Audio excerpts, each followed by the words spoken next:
Hello दोस्तों, YouTube my channel. यह UP police UPSI के जीके और जीएस का प्रैक्टिस सेट है। तो गांधी जी को अर्धनग्न फकीर किसने कहा? तो विस्टन चर्चिल ने कहा था।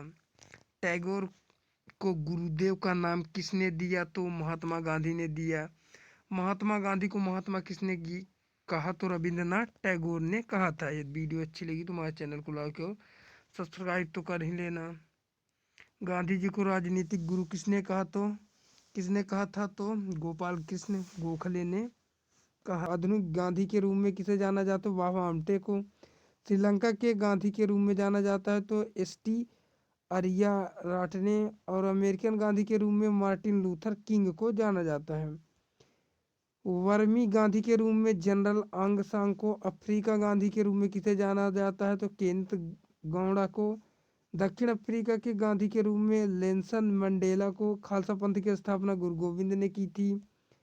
फोर्ट विलियम कॉलेज की स्थापना लॉर्ड वेलेजली ने की थी। बाद में पहली बार सार्वजनिक निर्माण विभाग की स्थापना किसने किया? तो लॉर्ड डलहौजी ने किया था। वायुमंडल की सबसे निचली परत को सौरमंडल कहा जाता है। भारत की पहली राष्ट्रपति महिला कौन थी? तो है प्रतिभा पाटिल थी। पृथ्वी तल पर कितने प्रतिशत भाग से ऊंची चोटी कौन सी है? तो गुरु शिखर है। किस देश की समुद्री सीमा सबसे बड़ी है? तो कनाडा की। किस देश की स्थल सीमा सबसे बड़ी है? तो चाइना की, चीन की है। म्यांमार बर्मा की मुद्रा कौन सी है? तो क्यात है। मौसम संबंधी परिवर्तन वायुमंडल की किस परत में होती है? तो सौरमंडल में होती है। संसार का सबसे बड़ा सागर कौन सा है? तो दक्षिणी चीन सागर है। गौतम बुद्ध द्वारा 19 वर्ष की आयु में गृह त्याग की घटना क्या कहलाती है? तो महाविनिष्क्रमण कहलाती है।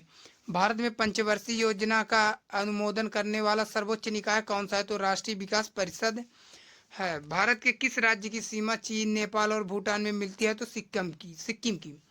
नाथुला दर्रा किस राज्य में स्थित है? तो यह सिक्किम में स्थित है। 1912 में अल हिलाल समाचार पत्र किसने शुरू किया? तो मौलाना अबुल कलाम आजाद ने।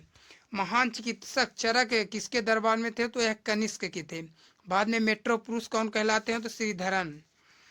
भारत की स्वतंत्रता के समय कांग्रेस अध्यक्ष कौन थे? तो जेबी कृपलानी थे। कांग्रेस और मुस्लिम लीग के बीच लखनऊ समझौता किस वर्ष हुआ? तो 1916 में।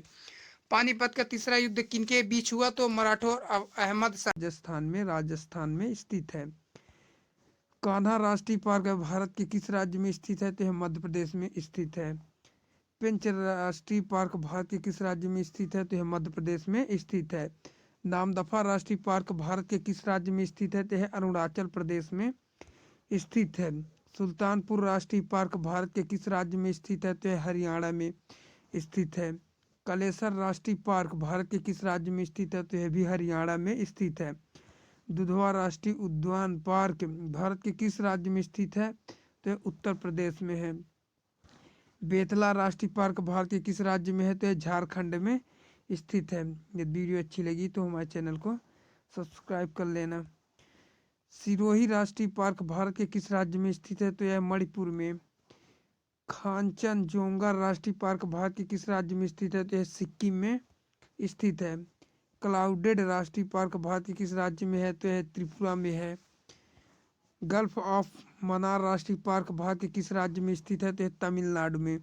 सिंगली पार्क भारत के किस राज्य में स्थित है? तो यह उड़ीसा में है सिमली पार्क। अब ये ज्योग्राफी से संबंधित कुछ क्वेश्चन है। भारत की पहली यूरेनियम खान कहाँ है? तो ये जादूगौड़ा में है। दामोदर घाटी परियोजना किस प्रदेशों में है? तो यह झारखंड और पश्चिम बंगाल में है। अरब सागर की राजधानी किसे कहा जाता है? तो कोच्चि बंदरगाह को अरब सागर की राजधानी कहा जाता है।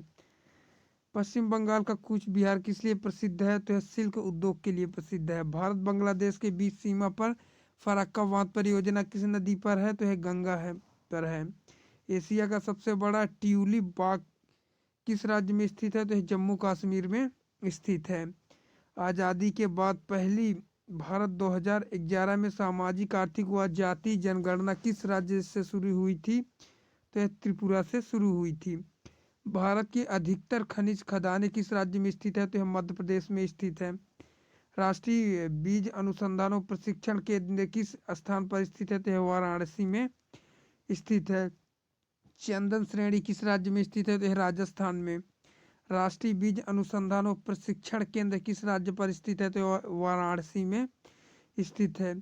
चंद्र श्रेणी किस राज्य में है? तो है राजस्थान में। भारत में सर्वाधिक जूट मिले किस राज्य में? पश्चिम बंगाल में। भारत में सर्वाधिक वर्षा किस कारण से होती है? तो है उत्तर पूर्वी मानसूनी से होती है। पेनगंगा किस नदी की सहायक है? तो है गोदावरी की सहायक नदी है। निम्नलिखित में से किस स्थान को थर्ड पोल कहा जाता है? तो है सियाचिन ग्लेशियर को कहा जाता है। ओएनजीसी का पलटाना प्रोजेक्ट किस राज्य में है? तो है त्रिपुरा में स्थित है। भारत मानसून में भारत के अधिकतर राज्यों में भारी वर्षा होती है। निम्नलिखित में से कौन सा राज्य इसका अपवाद है? तो है तमिलनाडु अपवाद है इसका। 1857 ईस्वी के क्रांति संबंधित प्रश्न है। 1857 ईस्वी का विद्रोह कहाँ से प्रारंभ हुआ? तो है बैरकपुर से हुआ। 1857 ईस्वी के विद्रोह के समय भारत का गवर्नर जनरल कौन था? तो लॉर्ड कैनिंग था। किस सैनिक ने 1857 का विद्रोह आरंभ किया? तो मंगल पांडे ने आरंभ किया। मंगल पांडे को फांसी कब दी गई थी? तो यह 8 अप्रैल 1857 को दी गई थी। का विद्रोह कहाँ से प्रारंभ हुआ? तो यह बैरकपुर से हुआ। 1857 ईस्वी के विद्रोह के समय भारत का गवर्नर जनरल कौन था? तो लॉर्ड कैनिंग था। किस सैनिक ने 1857 का विद्रोह आरंभ किया? तो मंगल पांडे ने आरंभ किया। मंगल पांडे को फांसी कब दी गई थी? तो यह 8 अप्रैल 1857 को दी गई थी। 1857 के विद्रोह में कानपुर से नेतृत्व किसने किया था? तो यह तात्या टोपे एवं नाना साहब ने किया था। तात्या टोपे का वास्तविक नाम क्या है? तो यह रामचंद्र पांडुरंग है। 1857 के विद्रोह में बिहार से नेतृत्व किसने किया था? तो यह नेता कुंवर सिंह ने किया था। 1857 ईस्वी के विद्रोह में दिल्ली से नेतृत्व किसने किया था? तो बहादुर शाह जफर ने। 1857 ईस्वी के विद्रोह में लखनऊ से नेतृत्व किसने किया था? तो बेगम हजरत महल ने। 1857 ईस्वी के विद्रोह में झांसी से नेतृत्व किसने किया? तो रानी लक्ष्मीबाई ने। 1857 ईस्वी के विद्रोह में इलाहाबाद एवं बनारस से नेतृत्व किसने किया था? तो है लियाकत अली ने। भारतीय स्वतंत्रता संग्राम 1857 पुस्तक किसने लिखी? तो है बी.डी. सावरकर ने। इटली ने 57 पुस्तक किसने लिखी? तो मौलाना अबुल कलाम आजाद ने।